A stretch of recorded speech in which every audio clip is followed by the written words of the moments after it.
13 जून 1997 south Delhi green park के आसपास ही एक बिल्डिंग है। इसी बिल्डिंग में है उपहार सिनेमा हॉल। उपहार सिनेमा हॉल के सामने कई सारे ऑटो रिक्शाज रुकते हैं। कई सारे लोग अपनी फैमिलीज के साथ बाहर उतरते हैं। वहीं बगल में कुछ कॉलेज स्टूडेंट्स एक दूसरे के मजे लेते हुए चिप्स और कोल्ड ड्रिंक्स खरीद रहे थे। और ये सब लोग आए हैं बॉलीवुड की उस समय की एक बहुत ही ब्लॉकबस्टर मूवी बॉर्डर देखने।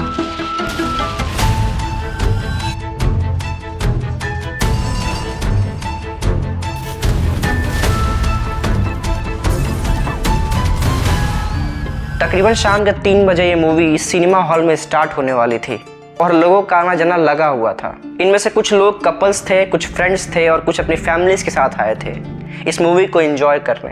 एंड ये सब लोग इस बात से अनजान थे कि आज जिस बिल्डिंग में वो मूवी देखने जा रहे हैं वो बिल्डिंग इंडिया की one of the most deadliest fire tragedies में से एक होने वाली थी पूरे के पूरे इंडियन हिस्ट्री में। 3 बजे के लगभग ये मूवी शुरू होती है। इस मूवी की आवाज़ पूरे सिनेमा हॉल में गूंज रही थी।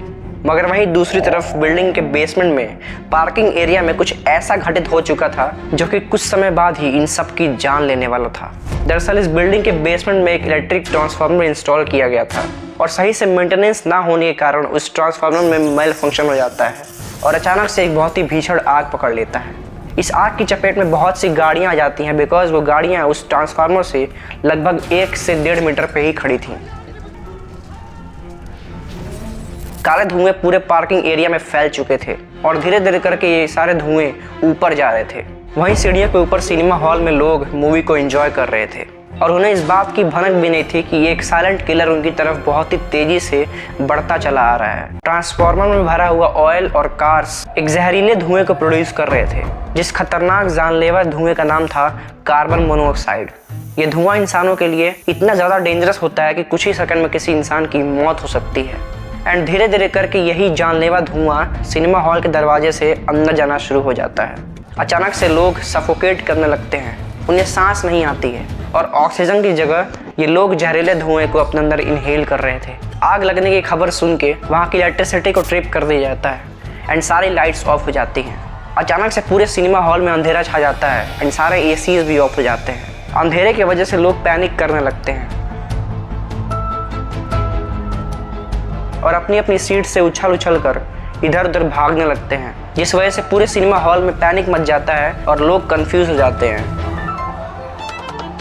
आपको जानकर हैरानी होगी कि जहां पर इतने सारे लोग मूवी देखने आए थे उस सिनेमा हॉल में एक भी इमरजेंसी लाइट्स नहीं थी जिसकी वजह से वहां पर एक बड़ा केओस मच गया था। और तो और सिनेमा हॉल के अंदर एक भी स्टाफ नहीं था जो कि लोगों को गाइड कर सके, उन्हें सही रास्ता दिखा सके। आग लगने की स्थिति में जो फायर अलार्म्स काम करते हैं, हमें अलर्ट करते हैं, वो फायर अलार्म्स भी काम नहीं कर रहे थे। इवन मैनेजमेंट को इसका पता था कि ये सारी चीज़ें वर्क नहीं कर रही हैं, बट स्टिल इन्हें रिपेयर नहीं किया गया, इन चीज़ों को ठीक नहीं किया गया।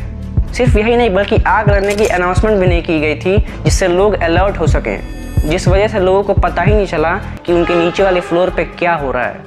और तो और प्रोजेक्टर ऑपरेटर्स को कोई भी इंस्ट्रक्शन नहीं दिए गए मूवी रोकने के और मूवी कंटिन्यू चलती रही।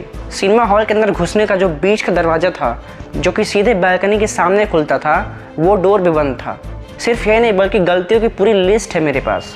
जो गेटकीपर था वो भी अपना काम छोड़कर कहीं बाहर चला गया था बिना किसी को इन्फॉर्म किए और जो राइट साइड वाली एग्जिट डोर थी वो भी लॉक्ड थी जिससे लोग बहुत ही आसानी से बाहर आ सकते थे। इस सिनेमा हॉल में 2 इनलीगल कंस्ट्रक्शन वर्क किए गए थे जिसने आग में घी डालने वाला काम किया। राइट साइड का बालकनी क्लोज्ड था। 52 एक्स्ट्रा सीट्स को इंक्लूड किया गया था सिनेमा हॉल में जिसकी बिल्कुल भी ज़रूरत नहीं थी और यह सेफ्टी रूल्स के भी खिलाफ था।